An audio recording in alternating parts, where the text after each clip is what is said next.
Men Seygun Meredov adam bagtyny gizlemelimi? Adam bagtyny gizlemelimi? Gözlerden. Gözlerden.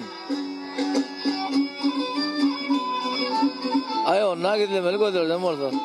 Adam bagtyny gizlemeli, görkök turmaly bagtyny. Yo, internete koymasa bolýar. Gözlegi ýalay, şeňmi? Şoň üçin internete koymadığın şokowda, bilýän? Dost var, düşman ma düşünýän, özüň bil, özüň bagtyrlygyny bil, goloýlaň bilsin, ýöne ýaýynlamak hökmanlar. Yok. Men gizlemezdim. Bagty hiç kimden gizlemeller. Bagtlardan bagtyny gizlesek gizlemem gizlep bolan oga. Ol okman gözüňden okap bolýar. Elbette gizlemeli ama yönü şol hakikatten hem düşünüp bir şol adam o gözüyle garayan olsa gizlemeli hem kadiyan. Yok. Gilla diyeceğim gilla olmaya sebep adamın bağıştırlık gözlerini görüyor. Yok. Adam näçe bagty bolýarsa adamlara görünmeli, görede olmaly. Bagty bolup bolýarny nakazat etmeli.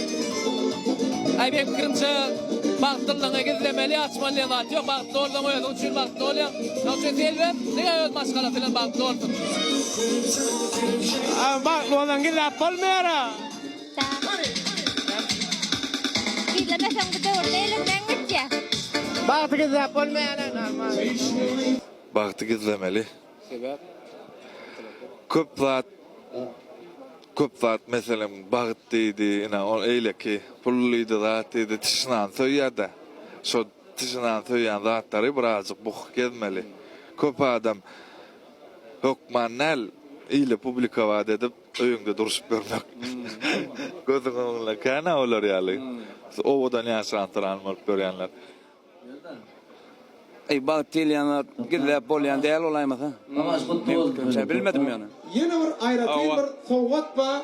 Sebep Nu näme in sowgatdan biri bilen inarlyk şenem. ay şäsli ýubit tişinu diýär şoň Yeni üçin. ramlyk diýilýärmi ýa? Jo bagtyny aýamaly mı kadiýan?